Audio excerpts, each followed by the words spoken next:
जंगल के एक कोने में कोमल चिड़िया और बंटी चिड़ा अपने दो बच्चों नीतू चिड़िया और डब्बू चिड़ा के साथ रहते थे। थोड़ा आगे एक कौवा परिवार रहता था। ढोलू कौवा और उसकी पत्नी नीलम कवि अपने बच्चों नीता कवि और मंकू कौवा के साथ। दोनों परिवार कभी एक दूसरे को पसंद नहीं करते थे। थोड़ी पुरानी नाराजगी और अहंकार हमेशा बना रहता था। चारों बच्चे एक ही स्कूल में पढ़ते थे, लेकिन डब्बू चिड़ा और मंकू कौवा एक दूसरे को देखते ही मुंह फेर लेते थे। दोनों को बचपन से सिखाया गया था कि कौवे अच्छे नहीं होते और चिड़िया हमारे जैसी नहीं होती। पर नीतू चिड़िया ऐसी नहीं थी। वो चाहती थी कि वो नीता कवि से बात करे, दोस्ती करे, साथ स्कूल आए। फिर एक दिन स्कूल में टिफिन टाइम के दौरान एक मौका मिल ही गया। नीता कवि उदास बैठी थी। अरे आज तो मेरा टिफिन घर ही रह गया, अब क्या खाऊंगी? भूख भी बहुत लगी है। उसके पास बैठी नीतू चिड़िया ये सुन लेती है और कहते हुए मुस्कुराती है, क्या हुआ बहन, तुम्हारा टिफिन घर रह गया क्या? नीता थोड़ी घबराई। हाँ, लेकिन तुम मुझसे बात क्यों कर रही हो? अगर मेरा भाई मंकू ने देख लिया तो वो मम्मी को बता देगा, फिर मम्मी बहुत डांटेंगी मुझे। हाँ, मैं जानती हूँ बहन, लेकिन मैं बस इतना चाहती हूँ कि हम सब मिलकर रहें। क्या तुम्हें नहीं लगता कि अगर हम साथ-साथ स्कूल आएं, साथ टिफिन खाएं, तो कितना अच्छा लगेगा?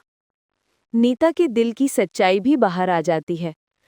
मैं भी यही चाहती हूँ, लेकिन शायद भगवान ने इस जन्म में हमारे परिवारों को साथ नहीं लिखा है। नहीं बहन, अगर हम चाहें तो अपने माँ बाप से बात कर सकते हैं। हो सकता है वे मान जाएं। हाँ, सही कहती हो, हम कोशिश करेंगे। और फिर दोनों साथ टिफिन खाती हैं।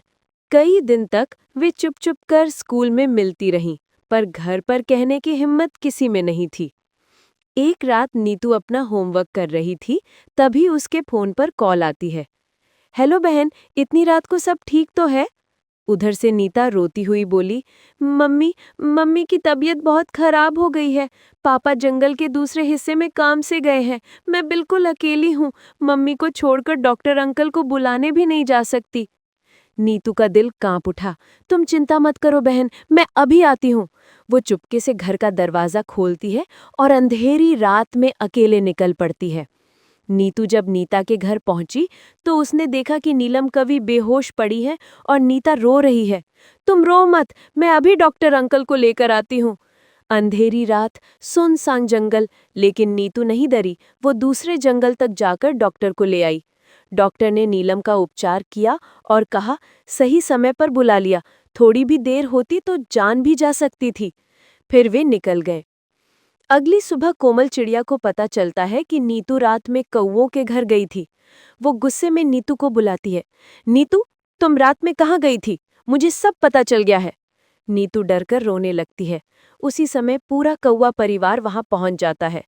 ढोलू कौवा आगे बढ़कर बोला, बहन, हमें माफ कर दीजिए। हम हमेशा आपसे लड़ते रहे, लेकिन अगर आज आपकी बेटी नीतू ना होती तो मेरी पत्नी नीलम शायद बच ना पाती। ये सुनकर कोमल चिड़िया की आंखें भर आईं। भाई साहब, आप ऐसे क्यों कह रहे हैं? गलती मेरी भी है। मैंने भी तो आप लोगों से दूरियां बनाई थी। नीलम कवि नर्म स्वर में बोली, क्यों ना बहन, आज से हम सब साथ रहें। हमारे बच्चे भी चाहते हैं कि सब एक हों। कोमल मुस्कुराते हुए बोली, हाँ बहन, क्यों नहीं, आज से हम सब एक परिवार की तरह रहेंगे। और उसी दिन से दोनों परिवारों की दुश्मनी खत्म हो गई। बच्चों की छुपी छुपी दोस्ती अब खुलकर एक सच्चा रिश्ता बन गई। उल्लू हलवाई, तुम्हारी जलेबियां तो बहुत स्वादिष्ट है। न जाने कौन सा जादू मिलाते हो इनमें, मन करता है बस खाता ही जाऊं। बादल का पा जलेबियां खा ही रहा होता है, तभी गुस्से में बिजली मौसी वहां आ जाती है। मोती जी, जलेबियां खा ली है तो अब मार भी खा लो। अरे भाग्यवान, तुम कब आई? वैद्य जी ने आपको कितनी बार मना किया है कि मीठी चीज खाने से तुम्हारी शुगर बढ़ जाती है, लेकिन तुम्हारी समझ में कौन सा बात आती है। इस बार अगर तुम बीमार हुए तो मैं तुम्हारा इलाज कभी नहीं करवाऊंगी। मुझे माफ कर दो बिजली, मैं अब से कभी मीठी चीज नहीं खाऊंगा। इस बार तो मैं तुम्हें छोड़ रही हूँ। अगली बार मुझे जलेबियाँ खाते नजर आए तो तुम्हारी खैर नहीं होगी। बिजली मौसी बहुत गुस्से वाली थी। मौसी के आते ही जंगल के सभी पक्षी अपने अपने घरों में छुप जाते हैं। बहू, अरे ओ बहू, कहाँ मर गई है? जल्दी बाहर आ। बिजली मौसी की आवाज सुनकर उसकी बहू जल्दी से पास आती है। जी माँ जी, आपने बुलाया, बताइए क्या बात है? बहू, मैंने तुझे कितनी बार कहा है कि मुझे मेरे कमरे में गंदगी पसंद नहीं है। मेरा कमरा ऐसे लग रहा है जैसे मकड़ियों का घर हो। हर तरफ जाले ही जाले हो रहे हैं। मुझे अभी मेरा कमरा साफ चाहिए। माँ जी, आप चिंता ना कीजिए, मैं अभी आपका कमरा साफ कर देती हूँ। फिर बिजली मौसी की बहू उसका कमरा साफ करने चली जाती है। प्रिया कभी कमरा साफ कर रही थी, तभी उसका पंख गिलास से टकराता है और गिलास नीचे गिरकर टूट जाता है। अरे ये क्या हो गया? अब माँ जी मुझे नहीं छोड़ेंगी। ऐ ऊपर वाले, मेरी रक्षा करना। तभी वहाँ गुस्से में बिजली मौसी आ जाती है। अरे क्या तोड़ दिया तुमने? हर समय कुछ न कुछ तोड़ती रहती है। माँ जी, मुझे माफ कर दीजिए। कमरा साफ करते हुए न जाने मेरे पंख से गिलास टूट गया। क्या तूने मेरे कांच का गिलास तोड़ दिया? बता, इसकी भरपाई कौन करेगा? शोर सुनकर प्रिया का पति जुगनू का पापा आ जाता है। क्या हुआ माँ, आप मेरी पत्नी पर इतना चिल्ला क्यों रही हो? क्या कर दिया प्रिया ने? देख जुगनू, तेरी पत्नी ने मेरा गिलास तोड़ दिया। तो माँ जी, इतना शोर मचाने वाली क्या बात है? गिलास सोने का थोड़ी ना था, हम और ले आएंगे। तू तो चुप ही कर, वरना मार मार कर तुझे बंदर बना दूंगी। तुम दोनों ने मेरा जीना हराम कर रखा है। बिजली मौसी एक बहुत ही कंजूस और अकड़ूका भी थी। बिजली मौसी से जंगल के पक्षियों के साथ साथ उसके अपने घर वाले भी बहुत डरते थे। कबूतर, ये संतरे तो बहुत मीठे हैं। ऐसे खाकर लगता है जैसे मुंह में कोई रसगुल्ला हो। हाँ तोते यार, तुम एकदम ठीक कह रहे हो, ये संतरे बहुत मीठे हैं। कबूतर और तोता संतरे खा ही रहे होते हैं, तभी बिजली मौसी अपने दो साथी पक्षियों को लेकर वहाँ आ जाती है। तुम्हारी हिम्मत कैसे हुई मेरे बागीचे में घुसने की? क्या तुम्हें पता नहीं कि ये बागीचा मेरा है? हमें माफ कर दीजिए मौसी, हमें नहीं मालूम था कि ये बागीचा आपका है। हाँ हाँ मौसी, हमें माफ कर दीजिए। बस ये मीठे मीठे संतरे देखकर हमसे रहा नहीं गया, इसलिए हमने कुछ संतरे खा लिए। अच्छा, संतरे तो तुमने बहुत खा लिए, अब मार भी खा लो। अरे देख क्या रहे हो, मारो इन्हें, और तब तक मारो जब तक इनकी हड्डी पसलियां ना टूट जाएं। फिर मौसी के साथी दोनों पक्षी मिलकर तोते और कबूतर को बहुत मारते हैं। अरे क्या हुआ दोस्तों, तुम इतने घायल क्यों हो? फिर तोता सारी बात मानो चिड़िया को बताता है। तोते भैया और कबूतर भैया, आपको तो मौसी का पता है, आप वहाँ क्यों गए थे? चिड़िया, हमें थोड़ी ना मालूम था कि वो बाग मौसी का है, वरना हम भूल के भी वहाँ ना जाते। चिड़िया, तुम बात क्यों नहीं करती मौसी से? मैं भला क्या कह सकती हूँ मौसी को, मैं तो खुद उनके खेतों में काम करती हूँ। अगर मैंने कुछ कहा तो वो मुझे अपने खेतों से निकाल देंगी। आप दोनों को तो पता है गुड़िया बीमार रहती है, मैं उसका इलाज कहाँ से करवाऊंगी? अब कुछ दिनों बाद ये मुर्गियाँ अंडे देंगी। जो भी पैसे आएंगे वो सारे पैसे मैं मालकिन को दे दूंगी, जिससे मेरी मालकिन बहुत खुश हो जाएगी। बुलबुल ऐसा कह ही रही होती है कि तभी बिजली मौसी वहाँ आ जाती है। अरे बुलबुल, ये इतनी सारी मुर्गियाँ कहाँ से ले आई? मालकिन, जो आपने मुझे पैसे दिए थे गाय लाने के लिए, उन पैसों की मैं ये मुर्गियाँ ले आई हूँ। जब ये मुर्गियाँ अंडे देंगी तो उन्हें बेचकर हम ढेर सारे पैसे कमाएंगे। वैसे भी मालकिन, ये मुर्गियाँ कम चारा खाती हैं, मेरा मतलब दाना खाती हैं। अरे वाह मोटी बुलबुल, तू तो एकदम मेरी तरह होशियार निकली। तभी आंगन में बादल का पापा भी आ जाता है। अरे पत्नी, हमारे आंगन में ये इतने सारे मुर्गे क्या कर रहे हैं? क्या तुम अब इन सभी मुर्गों की बिरयानी बनाओगी? क्या बकवास कर रहे हो बादल जी, ये मुर्गियाँ हैं, मुर्गे नहीं। देखो, ये बुलबुल बाजार से खरीद कर लाई है। मुझे तो लगता है बिजली कि तुम बुढ़ापे में सठिया गई हो। जहाँ तक मैं जानता हूँ ये मुर्गियाँ नहीं बल्कि मुर्गे हैं। क्या ये मुर्गे हैं? क्यों रे मोटी बुलबुल, तू तो कह रही थी कि ये मुर्गियाँ हैं। क्या मैं अब इन सभी मुर्गों का अचार डालूंगी? मैं तो कहता हूँ बिजली, अब इन मुर्गों से चिकन तंदूरी बनाकर खाएंगे। ऐसा कहते हुए बादल का पापा वहाँ से चला जाता है। मोटी बुलबुल, मैंने तुझे ढेर सारे पैसे दिए थे गाय लाने के लिए, लेकिन तू ये मुर्गे ले आई। मुझे माफ कर दीजिए मालकिन, मुझसे मिस्टेक हो गई। बिजली मौसी को बहुत गुस्सा आता है और वो बुलबुल को मारने लगती है। मालकिन मुझे छोड़ दो मालकिन। आज से तेरी पगार खत्म। जब तक तेरे पैसे नहीं पूरे हो जाते तो यही फ्री में काम करेगी। फिर बिजली मौसी अपने साथियों के साथ खेतों में चली जाती है। अरे पक्षियों, ठीक से काम करो, अगर काम नहीं करोगे तो पगार नहीं मिलेगी। तभी मौसी अपनी जमीन में काम करते हुए पक्षियों को देखने लगती है। तुम सब पक्षियों में से एक पक्षी कम है, कौन नहीं आया काम करने? मौसी, आज बानो चिड़िया नहीं आई, उसकी बेटी बीमार थी, उसे लेकर तोते वैद्य जी के पास गई है। अरे, अपनी बेटी को वैद्य के पास छोड़कर भी आ सकती थी काम पर। वैसे भी उसकी बेटी माँ के बिना मर थोड़ी ना जाएगी। शाम को सभी पक्षी अपने अपने पैसे लेने लगते हैं। ये क्या मौसी, हमारी पगार तो 300 रुपए है, फिर ये 200 क्यों? ये जो तुम दोपहर का खाना खाने घर पर गए थे, इसी खाना खाने में तुम सबका कितना समय जाया हो गया। इसीलिए तुम सब ने मेरे खेतों में कम काम किया। शुक्र करो ऊपर वाले का कि तुम्हें 200 मिल गए, वरना मैं तुम्हें 100 रुपए ही देने वाली थी। ऐसा मत कीजिए मौसी, हम पर दया कीजिए। लेकिन मौसी किसी की बात नहीं सुनती और वो चुपचाप घर लौट जाती है। एक दिन बिजली मौसी का पाँव फिसल जाता है और वो जोर से गिरती है। हाय राम, मर गई, कोई मुझे बचाओ, मेरे सर में बहुत तेज दर्द हो रहा है। मौसी की आवाज सुनकर सभी वहाँ आते हैं। क्या हुआ माँ, आप इतना शोर क्यों मचा रही हो? बेटा, मेरा पाँव फिसल गया और मैं गिर गई। देखो मेरे सर में कितनी चोट आई है। जुगनू, तुम्हारी माँ के सर में लगता है बहुत चोट आई है, चलो इसे वैद्य के पास लेकर। घने जंगल में एक बूढ़ी कवि रहती थी जिसकी 2 बेटियां थीं। एक का नाम था बिजली और दूसरे का नाम था गुलाब। जैसा था नाम वैसा था रूप। उनकी लड़ाई की वजह से पास कोई पक्षी भी नहीं बैठ सकते थे। क्या बात है तुम्हें, कितनी बार कहा है कि मेरे मेकअप को पंख मत लगाना। परंतु बिजली, मैंने तुम्हारे मेकअप को पंख नहीं लगाया, मैं तो अपना मेकअप ढूंढ रही हूँ। बस बस, सुन ले तू, बिल्कुल झूठ मत बोलना। क्या मैं झूठी हूँ? अब तो देख। तभी जंगल से बूढ़ी कवि लकड़ियाँ लेकर घर के बाहर आती है। फिर से शुरू हो गई ये दोनों, कभी भी मुझे सुख का सांस नहीं लेने दिया। सुनो राजकुमारियों, अपनी लड़ाई बंद करके मुझे थोड़ा पानी पिला दोगी? क्या मेरी बात तुम दोनों को सुनाई दे रही है? अंदर तो बिजली और गुलाब आपस में लड़ाई कर रही थी। ए जंगल की परी, मेरे बारे में सोचो, मैं इन दोनों का क्या करूं?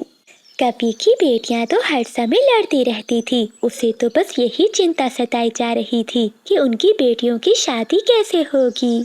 शाम को कवि वाले उन दोनों को देखने आते हैं।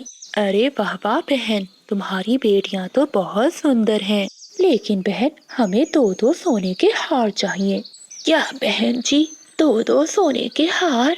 मैं सोने के हार भला कहाँ से लाऊंगी? मैं तो जंगल से लकड़ियाँ चुन कर लाती हूँ, वही बेचकर घर का गुजारा करती हूँ। फिर भला कहाँ से लाऊंगी मैं सोने के हार? हाँ हाँ बहन जी, समझ गई मैं, हम भी मजबूर हैं, क्या करें, चलिए जी चले। ये कहते हुए कपे वाले वहाँ से चले जाते हैं। ए जंगल की परी, हमें सुंदर तो बना दिया, लेकिन अमीर बनाना भूल गई क्या? क्या हुआ मानो परी, आप इतनी उदास क्यों हैं? तोते, जब देखो ये कवियाँ मुझे ही दोष देती रहती हैं। तो फिर परी जी, आप उनकी इच्छा पूरी क्यों नहीं कर देती? लेकिन तोते, क्या जो चाहता है उसे हर समय वही देना संभव है? परी जी, एक बार कोशिश तो करके देखिए। ठीक कहा तोते, अब 2 मिनट के लिए वो जो भी चाहेंगी उन्हें वही मिलेगा। तेरे नाम की तरह तुझ में भी कांटे हैं, भला कौन तुझसे शादी करेगा? तो तू भी अपने नाम की तरह तेज है, भला तुझसे कौन शादी करने वाला है? अच्छा, मैं चाहती हूँ तेरी शादी किसी अंधे से हो जाए। मुझे ऐसा कहा तो मैं चाहती हूँ कि तेरी शादी किसी लूले लंगड़े से हो जाए। जो ये मांग रही हैं, इन्हें मिल जाए। जंगल की परी का ऐसा कहते ही उनके घर के बाहर तो कौवे आ जाते हैं। हम आ गए। अरे अरे, कौन हो तुम? मैं एक लंगड़ा हूँ, तुमने ही तो कहा था कि मुझसे शादी करनी है। और मैं अंधा हूँ, देख नहीं सकता, शादी करने आया हूँ। क्या दीदी, हमारी बातें तो सच हो गई। तो क्या छोटी, अब हमें इनसे शादी करनी पड़ेगी? नहीं, कभी भी नहीं। कभी भी नहीं। तभी उन दोनों की माँ बाहर आती है। मैं जानती थी ये तुम हर समय जो एक दूसरे को शराब देती हो, एक दिन तुम दोनों को लगेगा जरूर। तुम्हें कितनी बार कहा है कि जंगल की परी सब सुनती है, लेकिन तुम दोनों भला कहाँ मेरी सुनती हो। माँ, अब क्या होगा? बेटी, ये जंगल की परी का आदेश है। अगर ऐसा ना होता तो ये दोनों यहाँ कैसे आते? अब तुम दोनों को इन कपों से शादी करनी ही होगी। ए जंगल की परी, कितना कुछ मांगा था, तब तो नहीं सुना। हाँ दीदी, सुना भी तो क्या। फिर उन दोनों बहनों की शादी उन कपों से हो जाती है। ऐसे ही कुछ दिन बीत जाते हैं। तो बादल जी, क्या सोचा आपने? घर का गुजारा कैसे होगा? मैं सोच रहा हूँ बिजली कि मैं फिर से टोकरियाँ बनाना शुरू कर दूँ, लेकिन सोच रहा हूँ कि उन्हें बेचने कैसे जाऊँगा। बादल, तुम चिंता क्यों करते हो? तुम बस टोकरियाँ बनाओ, उन्हें बेचने मैं जाऊंगी बाजार। ये तो बहुत अच्छा है। पता है, मेरी बनाई हुई टोकरियों की बहुत तारीफें करते हैं जंगल में। दूसरी ओर गुलाबी अपने पति से कहती है, प्रेम जी, पी लीजिए चाय और मुझे बताइए कि क्या सोचा है आपने। मैंने सोच लिया है कि अब हम खेत में जाएंगे और अपनी फसल उगाएंगे।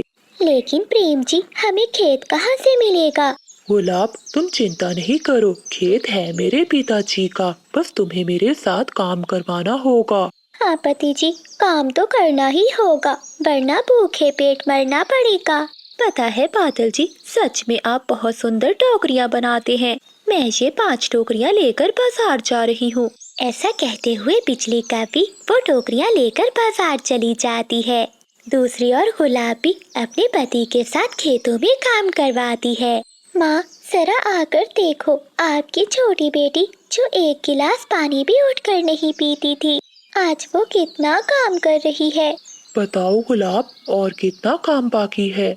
हाँ, बस थोड़ा सा ही। अच्छा मुझे बताइए प्रेम जी कि हम किसकी खेती करेंगे? मेरे पिताजी कहते थे कि कभी इस मिट्टी में सोना उगता था। अब तुम ही बताओ कि क्या खेती की जाए। हाँ, याद आया पति जी, धान। धान ही तो असली सोना है। लेकिन गुलाब, उसमें तो काफी मेहनत लगेगी, लगाना झाड़ना। देखिए प्रेम जी, अगर जंगल की परी ने हमारे भाग्य में लिखा है तो मेहनत तो करनी ही होगी। ऐसे गुलाब और बिजली के दिन गुजरते हैं। बिजली का भी मेहनत करके बाजार में टोकरियाँ बेचती है, तो दूसरी ओर गुलाब दिन रात मेहनत करके धान की फसल उगाती है। और ये सब चिड़िया परी अपने जंगल के परिस्तान में देख रही थी। आइए आइए, ले जाइए, 10 रुपए की टोकरी, 10 रुपए की टोकरी। आइए आइए, देखिए बासमती चावल हैं, असली बासमती चावल। जल्दी जल्दी आइए, ले जाइए चावल। बड़ी दीदी, अब मुझे समझ में आया कि हमारी माँ ने कितनी तकलीफें उठाई होंगी। तो ठीक है गुलाब, कल माँ से मिलने चलते हैं। अगले दिन वो दोनों बहनें अपनी माँ से मिलने घर आती हैं। बिजली का भी अपनी माँ से कहती है, माँ, अब तो बहुत बूढ़ी हो गई है, कल से तो लकड़ियाँ चुनने जंगल नहीं जाएगी। बिजली, ऐसे कैसे हो सकता है? तो फिर मेरा घर कैसे चलेगा? माँ, आपकी दोनों बेटियाँ अब कमाने लगी हैं। आज से हम दोनों बहनें आपके खाने पीने की जिम्मेदारी लेते हैं। ये सुनकर बूढ़ी का भी बहुत खुश होती है। देखिए मानो परी जी, अब ये दोनों बहनें आपस में लड़ाई नहीं करती है, बल्कि दिन रात मेहनत करती है। अब तो ये अपनी माँ की जिम्मेदारी भी ले रही है। आप भी इन दोनों के लिए कुछ कीजिए ना। ठीक है तोते, ये दोनों जो चाहेंगी वही पाएंगी। बेटी, मुझे तुम दोनों की बहुत चिंता होती है। माँ, तुम चिंता नहीं करो, हम दोनों बहनें मेहनत करके अमीर हो जाएंगी। जो ये मांग रही है इन्हें मिल जाए। मानो परी के ऐसा कहते ही वो दोनों बहुत अमीर हो जाती हैं। उन दोनों बहनों को समझ में आ जाता है कि कभी कभी जो चाहे वो मिल जाता है। अब वो दोनों यही प्रार्थना करती हैं कि जंगल की परी उनके पतियों को ठीक कर दे। जिसके बाद मानो परी एक वैद्य के भेष में आ जाती है। मैंने सुना है कि आप दोनों बहनें अपने पतियों को स्वस्थ करना चाहती हैं, इसीलिए मैं आपके पास आई हूँ। हाँ हाँ, हम यही चाहते हैं कि हमारे पति ठीक हो जाएं। तो ठीक है, बदले में तुम दोनों बहनों को अपना सब कुछ खोना पड़ेगा। हाँ हाँ, ठीक है। फिर मानो परी उन दोनों को एक एक दवा की बोतल देती है। ये दवा अपने पतियों को रात में पिला देना, सुबह होते ही सब ठीक हो जा। अगली सुबह हो जाती है। उनके बड़े घर भी अब झोंपड़ियों में बदल जाते हैं। अरे कहाँ हो तुम? इधर आओ गुलाब, देखो मुझे सब दिखाई दे रहा है। बिजली जल्दी आओ, देखो मैं चल पा रहा हूँ और उड़ भी सकता हूँ। गुलाब जल्दी आकर देख, हमने कर दिखाया। हाँ दीदी, हमने कर दिया। हमने सब कुछ खोकर अपने पतियों को ठीक कर दिया। हाँ छोटी, जो किया उसे जाने दो, हम सब मेहनत करके फिर से अमीर हो जाएंगे। हाँ दीदी, हम मेहनत करके जिंदगी को सुंदर बनाएंगे।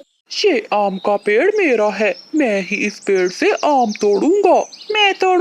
मैं तोड़ूंगा आम। बादल कौवा और चीकू तोता एक दूसरे से लड़ाई कर रहे थे, जब मानो चिड़िया वहाँ आ जाती है। चिड़िया समझा लो इस मोटी चोंच वाले को, ये सारे आम मेरे हैं।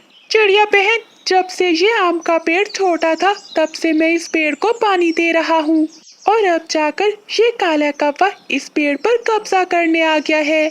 तोते भैया, ऐसे लड़ाई मत करो। आप चलो, आप मेरे साथ चलो। हम मैदान से जाकर दाना खा लेंगे। आप ये आम का पेड़ इस कौवे को ही दे दें। गंदा कौवा, दुष्ट कौवा, एक दिन रोगे, बहुत पछताओगे, देख लेना। फिर तोता मानो चिड़िया के साथ चला जाता है। बादल कौवा आम के पेड़ से सारे आम तोड़ता है और अपने घर की ओर चला जाता है। वाह रे बादल पति जी, आज तो तुमने कमाल कर दिया, कितने सारे आम ले आए हो। जल्दी बताओ कहाँ रखूं, बहुत भारी है। सारे घर में तो भोजन ही भोजन है। अच्छा तुम ऐसा करो, इस आम को उस अलमारी पर रख दो। काले कौवे ने कुछ चुराकर, कुछ छीनकर और कुछ इकट्ठा करके अपने पूरे घर को अनाज से भरा हुआ था।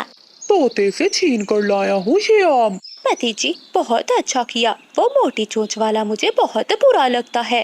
बादल जी, सुना है उस कबूतर की मकई की फसल भी तैयार है। हाँ, तुम चिंता ना करो, कल मैं वहीं जाऊंगा। अगले दिन बादल कौवा एक थैला लेकर कबूतर के मकई के खेत में जाता है और वो जाकर मकई के भुट्टे तोड़ने लगता है। तभी कबूतर भी वहाँ आ जाता है। अरे ओ काले कौवे, ये मकई क्या तेरे बाप की है? हो, नहीं गंदी आंखों वाले, ये मकई तो तेरे बाप की है, इसलिए तो मैं तोड़ रहा हूँ। रोक सकता है तो रोक ले। चल चल भाग यहाँ से, आया बड़ा गुंडा कहीं का। फिर बादल कौवा कबूतर को नीचे गिरा देता है और उसके ऊपर बैठकर उसे अपनी चोंचों से मारने लगता है। बचाओ बचाओ, कोई मुझे बचाओ। कबूतर को मारने के बाद बादल कौवा मकई से भरा हुआ थैला उठाता है और अपने घर की ओर चला जाता है। बहुत भारी है, जल्दी बताओ बिजली, कहाँ रखूं? अब तो घर में जगह नहीं बची है। अच्छा, पहले बताओ तो क्या है इसमें? इस थैले में मकई के भुट्टे हैं, अभी अभी कबूतर के खेत से लाया हूँ। वहाँ संदूक पर रख दो। फिर बादल कौवा वो मकई से भरा हुआ थैला संदूक पर रख देता है। बिजली कभी प्यार से अपने पति से कहती है, बादल, ये जो 3 दिन पुराना अनाज है, ये तुम कल अपनी माँ को दे आना। हाँ ठीक है। और साथ ही बिजली कभी कहती है, और मकई मेरी माँ को बहुत पसंद है, कल मैं जाकर अपनी माँ को मकई दे आऊंगी। ना ही मैं अपनी माँ को 3 दिन पुराना दाना दूंगा और ना ही तुम अपनी माँ को ये मकई दोगी। ये सुनकर बिजली कभी चुप कर जाती है। मुझे अनाज भोजन जमा करने का बहुत शौक है, तुम देखना एक दिन मेरे घर में दाना रखने को जगह कम पड़ जाएगी। वो दिन तो आने ही वाला है, जरा देखो तो हर तरफ अनाज ही अनाज है। एक बूढ़ी चिड़िया कौवे के दरवाजे पर आती है। बिजली कभी दरवाजा खोलती है।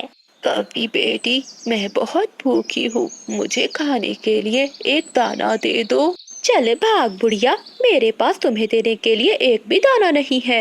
बेटी कभी, मैं देख रही हूँ तुम्हारा घर तो अनाज से भरा हुआ है, बस मुझे एक दाना ही दे दो। सुना नहीं, चल भाग यहाँ से। फिर बिजली कवि गुस्से में उस बूढ़ी चिड़िया को धक्का दे देती है। वो बूढ़ी चिड़िया दूर जाकर गिरती है। कभी याद रखना, ये दाना और भोजन ही तुझे लेकर डूबेगा। एक दिन तुम अपने किए पर पछताओगी। कुछ दिनों बाद बादल कौवा चिड़िया के घर जाता है और चिड़िया का बारिशों के लिए जमा किया हुआ सारा भोजन चुराकर अपने घर ले आता है। मानो चिड़िया शाम को दाना लेकर जब घर आती है तो रोने लगती है। मेरा बारिशों के लिए रखा हुआ दाना कोई चुरा कर ले गया, अब मैं क्या खाऊंगी। बिजली, ये भोजन अब मैं कहाँ रखूं? बादल जी, अब ये भोजन तुम कहाँ से लाए हो? ये भोजन मैं चिड़िया के घर से लाया हूँ। तुम रुको, मैं ये घोंसला उठाती हूँ और तुम यहाँ नीचे रख दो। फिर बिजली कवि अपना घोंसला उठाती है और बादल कौवा भोजन वहाँ रख देता है। रात हो जाती है। कौवों के घर में अब इतनी भी जगह ना थी कि वो अपना घोंसला रख सके। वो दोनों कौवे अपना घोंसला भोजन के ऊपर रखकर ही सो जाते हैं। बादल जी, अब बस कर जाओ, पूरा घर भर चुका है। अब तो घर में ना बैठने को जगह है और ना ही खड़े होने को। हो, देखा ना बिजली, मैंने पूरे घर को अनाज से भर दिया है। वो दोनों कौवे सो जाते हैं। आधी रात को तेज हवा चलती है। कौवों का घर तो तेज हवा के कारण इधर उधर हिल रहा था। थोड़ी ही देर में उनका घर नीचे जमीन पर गिर जाता है। कौवा और कवि अनाज की बोरियों के नीचे दब जाते हैं। बादल, बादल, कहाँ हो तुम? मैं यहाँ हूँ, बोरी के नीचे। अगली सुबह हो जाती है और जंगल के सभी पक्षी वहाँ जमा हो जाते हैं। अब बताओ कव्वे कि ये आम किसके हैं, मेरे या तुम्हारे? तोते, मुझे यहाँ से बाहर निकालो और सारा अनाज ले लो। तोता अपने आम उठाकर ले जाता है। फिर मानो चिड़िया और कबूतर भी अपना अपना अनाज ले जाते हैं। लेकिन वो दोनों कौवे वही बाकी अनाज की बोरियों के नीचे दबे हुए थे। लेकिन कोई भी उनकी मदद के लिए नहीं आता। बादल कौवा अपने घर लौट रहा था, तभी उसे रास्ते में एक उल्लू साधु दिखाई देता है, जो उसके पास बैठे पक्षियों के पंख देख रहा होता है। बदले में वो पक्षी उल्लू साधु को पैसे दे रहे थे। अरे ये क्या, ये काम तो बहुत बढ़िया लगता है। इससे तो मेरा चाचा चाची फूफा फूफी सभी का कर्जा उतर जाएगा। इसमें तो कोई मेहनत भी नहीं है, करना क्या है, बस पंख ही तो देखने हैं। इतनी तो मैं भी पक्षियों को टोपी पहना सकता हूँ।